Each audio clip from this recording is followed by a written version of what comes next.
Bienvenue dans Yogini, le podcast du yoga par les meufs. Je suis Audrey, professeure de yoga, et j'ai à cœur de vous proposer une pratique émancipatrice qui vous permettra d'être pleinement vous-même. Je vous propose des cours en ligne tous les samedis matins à 10h depuis Malaga, en Andalousie où je vis, et je vous propose également le programme Bonjour Émotions, un programme de yoga et méditation qui vous aide à apprivoiser vos émotions. Dans Yogini, le podcast du yoga par les meufs, je vous propose qu'on s'interroge sur la pratique du yoga par les femmes. Un podcast qui vous parle d'émancipation, d'empowerment, de féminité, de body positive et de société à travers le prisme du yoga.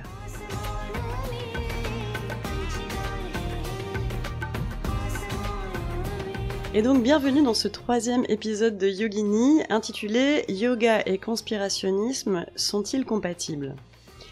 Alors un épisode très politique que je vais faire assez court, ça va plus être la réunion de plusieurs textes que j'ai lus qui me permettent de continuer à construire ma conscience politique autour du yoga. Et c'est effectivement un angle qui sera très récurrent à l'intérieur de ce podcast, c'est celui que j'ai choisi par-dessus tout. Et c'est un épisode que je produis dans le besoin de dire quelque chose par rapport à ce qu'il s'est passé au Capitole à Washington la semaine dernière, le 6 janvier 2021. Qu'on ait été préparé mentalement ou pas à cet événement, personnellement c'était plutôt mon cas, j'avais lu plusieurs analyses politiques qui allaient tristement dans ce sens.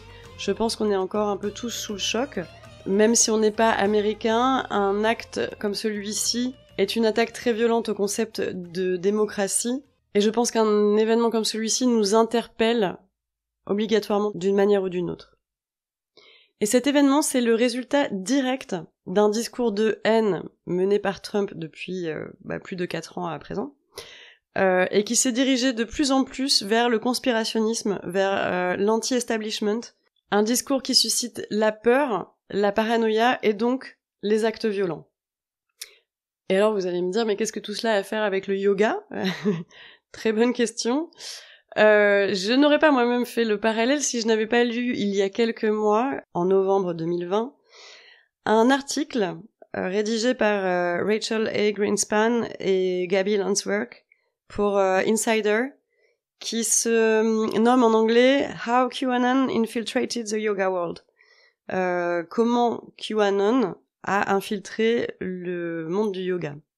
L'article raconte comment une professeure de yoga et journaliste en freelance nommée Jennifer Davis Flynn a commencé à remarquer dès mars dernier, au tout début de la pandémie, un mouvement sur Instagram au niveau de sa communauté yoga qui a commencé à l'inquiéter sincèrement.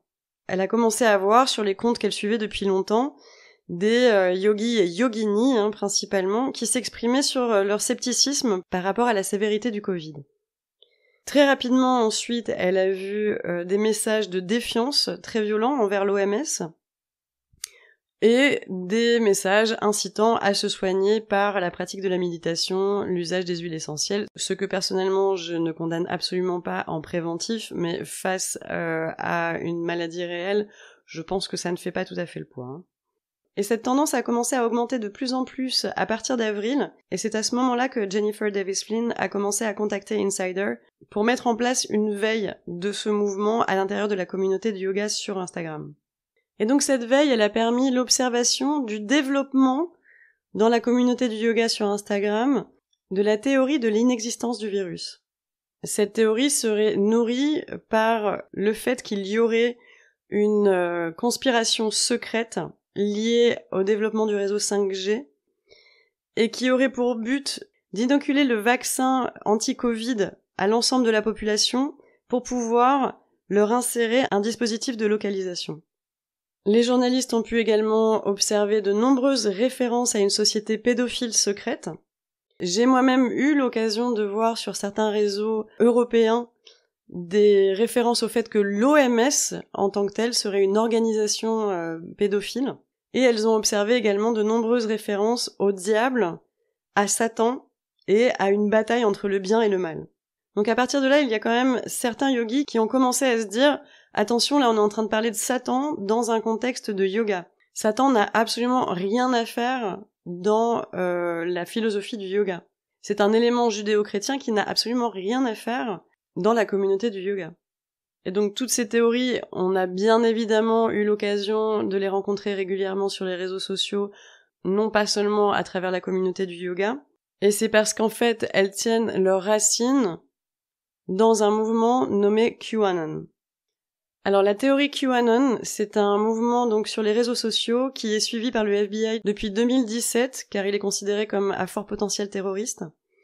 Et c'est une théorie pro-Trump selon laquelle Trump combat une organisation secrète de pédophiles satanistes.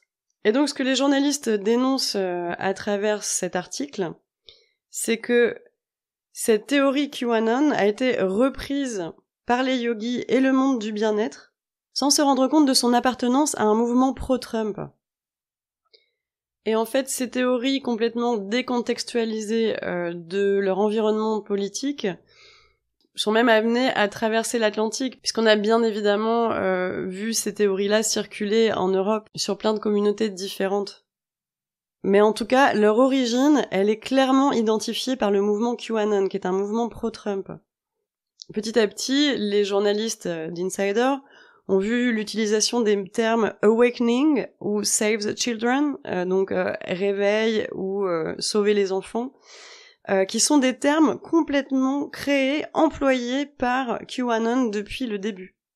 Et Marc-André Argentino, un doctorant spécialisé sur la question de l'extrémisme, intervient dans l'article pour parler d'un mouvement pastel QAnon, parce que la communauté du yoga étant principalement composée de femmes, cette reprise de ces théories QAnon à l'intérieur du monde du yoga sont donc diffusées massivement par des femmes. C'est pourquoi j'ai décidé de parler de ce sujet dans Yogini, le podcast du yoga par les meufs, puisque justement, comme j'en avais parlé dans le premier épisode, une des raisons pour lesquelles j'ai eu envie de démarrer ce podcast, c'est parce que j'avais envie de m'interroger sur les raisons pour lesquelles on est autant de femmes à pratiquer du yoga. Et parmi les nombreuses raisons, je reviendrai dans d'autres épisodes sur d'autres raisons, mais aujourd'hui, j'ai envie de vous parler de la défiance des femmes envers la médecine actuelle.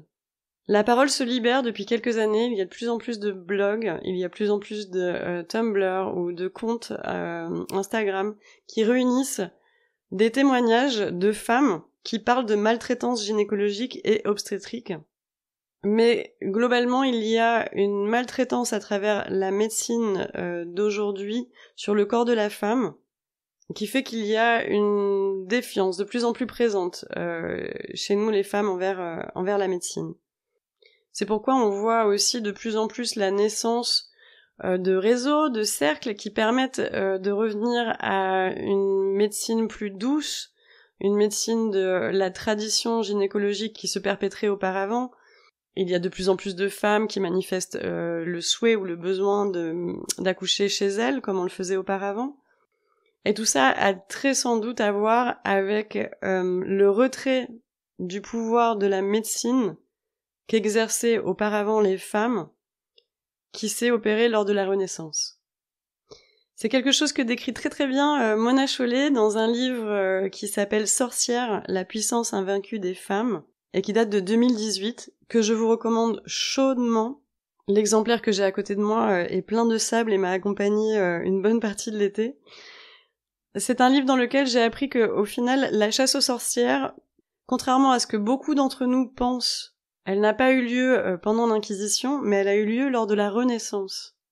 Alors, je vais avoir du mal à vous résumer tout le livre, mais globalement, elle parle de comment on a commencé à brûler les femmes qui étaient des sorcières, des soigneuses, lorsqu'on a souhaité déposer entre les mains des hommes le pouvoir de la médecine qui passait par l'enseignement universitaire.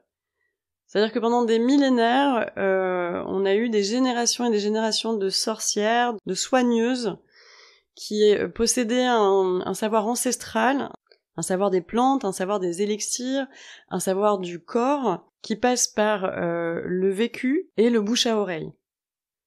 Et de l'autre côté s'oppose donc une médecine universitaire, académique, mise en place à une époque où seuls les hommes accédaient à ce type de savoir. Et donc pour se débarrasser des soigneuses, telles qu'on les avait connues pendant des millénaires, on a donc créé cette figure de la sorcière, qui copule avec le diable et qui s'avère dangereuse pour la société. Et donc on les a brûlés massivement.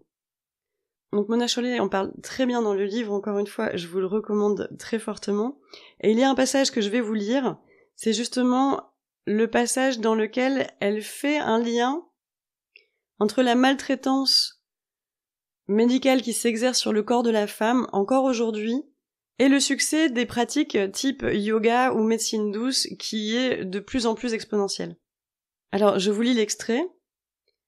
Une journaliste américaine estime que le succès actuel de l'industrie du bien-être, yoga, détox, smoothie et acupuncture, auprès des femmes aisées, souvent tournées en dérision, s'explique par la disqualification et la déshumanisation qu'elles expérimentent au sein du système médical dominant. Cette industrie, observe-t-elle, se spécialise dans la création d'espaces accueillants, à l'éclairage tamisé, où l'on se sent choyé et détendu, et où le corps féminin est la référence. Quoi que vous pensiez de la détox et de ceux qui la vendent, renchérit une de ses consoeurs, il s'agit essentiellement de gens qui se soucient de vous, qui savent combien le bonheur et la santé sont des choses fragiles, et qui veulent que vous ayez une bonne vie.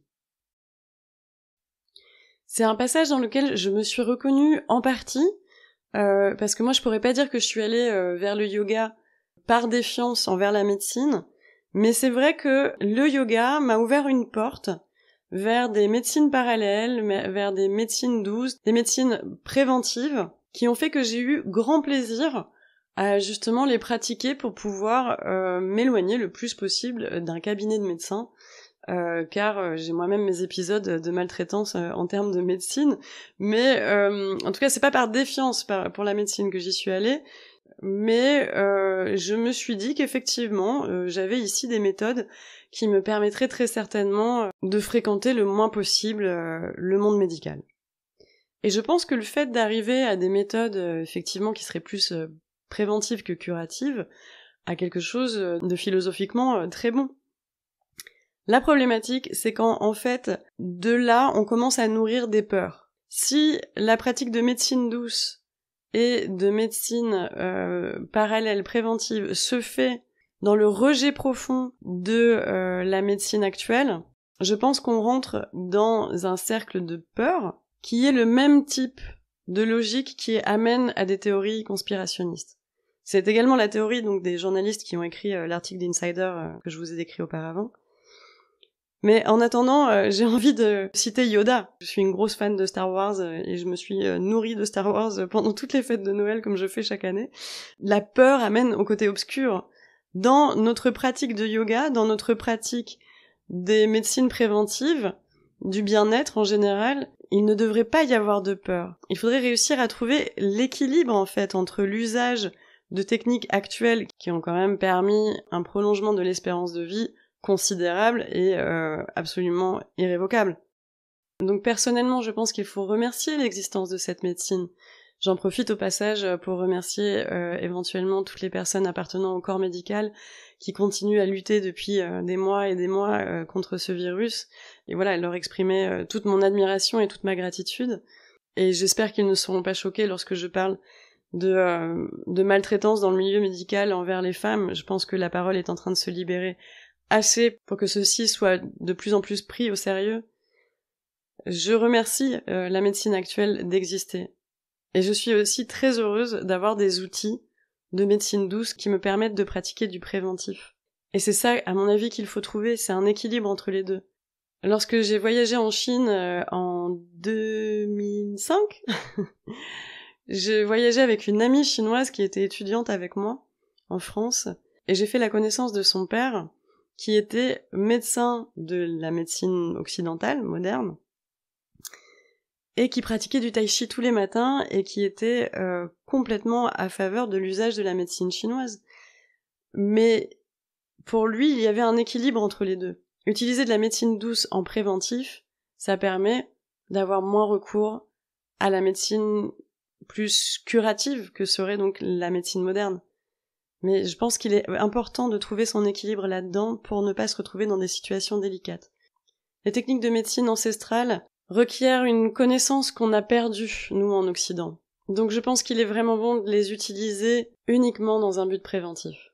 Et surtout, de ne pas les utiliser dans la culture d'une peur envers le milieu médical, parce que on voit ce que ça donne, en fait. On voit qu'à partir de là, on voit qu'à partir de la peur, on arrive à épouser des pensées qui n'ont rien à voir avec ce qui est à la base de la philosophie de la pratique du yoga. Si à travers notre pratique du bien-être, on en arrive à rentrer dans de la peur et qu'on en arrive à nourrir des mouvements conspirationnistes, on fait sincèrement fausse route. Je pense que cet épisode du Capitole devrait nous permettre à nous, Européens, d'essayer d'observer ce qu'il s'est passé là-bas, pour tenter de ne pas le reproduire. C'est en tout cas mon souhait, profond, pour les années à venir. Alors tout ceci est éminemment très politique, j'ai prévenu en début d'épisode, mais c'est parce que, à mon niveau personnel, la pratique du yoga m'a amené à une envie de changer le monde, de le rendre meilleur, de le rendre plus conscient. Et lorsqu'on pratique dans cette dynamique-là, ça veut dire qu'on pratique de manière politique. Et Jennifer Davis Flynn intervient à la fin de l'article de Insider pour dire, selon ma traduction personnelle, je précise, « Il y a une tendance dans la communauté spirituelle qui consiste à se montrer apolitique par-dessus tout, que je désapprouve complètement. Je pense que le yoga est intrinsèquement politique lorsque vous vous souciez des autres et de l'amélioration de leur vie. Il faut savoir prendre position. » Et en termes de conclusion sur le sujet, j'aimerais vous lire donc un extrait de Yoga de Emmanuel Carrère, dont on a beaucoup entendu parler cette année. L'extrait que j'aimerais vous lire est un petit chapitre nommé les Ayurvédiques, qui est situé dans le livre à un moment où il se demande si l'observation de sa vie interne, à travers la pratique de la méditation et du yoga, ne l'empêche pas, justement, de pouvoir s'ouvrir au monde et de rester conscient politiquement. Donc voici l'extrait. 10 ans et 7 jours plus tôt exactement, je passais en famille les vacances de Noël dans un village côtier du Sri Lanka qui a été dévasté par le tsunami. J'ai raconté tout cela dans un autre livre et je voudrais seulement revenir sur un détail presque comique à l'arrière-plan de ce désastre. Une aile de l'hôtel où nous séjournions était occupée par un groupe de Suisses allemands venus pour un stage de yoga et de soins ayurvédiques. La salle où ils pratiquaient leurs exercices se trouvait dans une annexe. Ils prenaient leurs repas à part, on les voyait peu. C'étaient des silhouettes périphériques, vêtues de peignoirs blancs, avec je ne sais pourquoi des espèces de charlottes en plastique sur la tête. On les entendait, de loin, psalmodier des mantras. Quand la vague a déferlé, emportant tout sur son passage, et que des milliers de personnes sont mortes ou ont été portées disparues, notre hôtel, protégé par sa situation au sommet d'une colline, s'est transformé en refuge pour sinistrés, en service d'urgence, en cellule de soutien psychologique, en radeau de la Méduse. Tous ceux qui n'avaient plus nulle part où aller s'y échouaient. Nous nous sommes particulièrement liés avec un jeune couple français. Ils avaient perdu leur petite fille de 4 ans et cherchaient son corps dans toutes les morgues de la côte où s'amoncelaient des cadavres dont on ne savait plus quoi faire. Nous les avons aidés comme nous avons pu et nous n'étions Dieu sait pas les seuls. Tous ceux qui, comme nous, avaient été épargnés prenaient de leur mieux soin de ceux qui n'avaient pas eu leur chance. Tout le monde aidait, tout le monde donnait ce qu'il avait, tout le monde faisait ce qu'il pouvait. C'était même beau à voir et rassurant sur la nature humaine. Tout le monde, sauf les Ayurvédiques, qui tout au long de ces journées ont continué à vaquer aux soins de leur corps et de leurs âmes, comme si rien ne s'était passé, comme si rien ne se passait autour d'eux. On continuait à les voir dans la profondeur du champ, avec leurs peignoirs et leurs charlottes, qui marchaient lentement et, je suppose, en pleine conscience.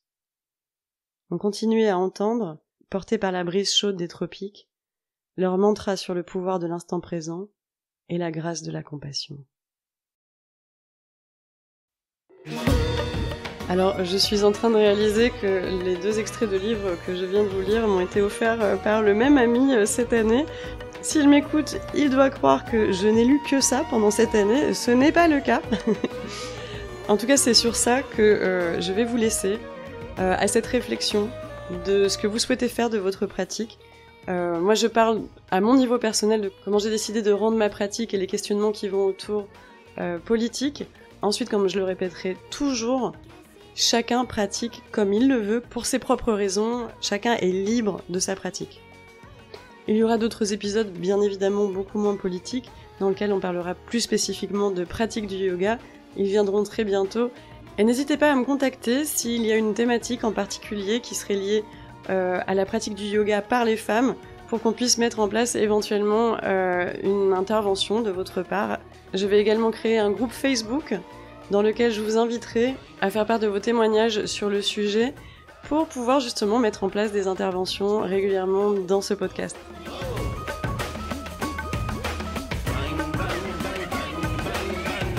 J'espère que cet épisode vous a plu. Je vous invite à le commenter et le noter sur Spotify, Apple Podcasts ou YouTube. N'hésitez pas également à vous abonner pour continuer à s'interroger ensemble sur la pratique du yoga par les femmes.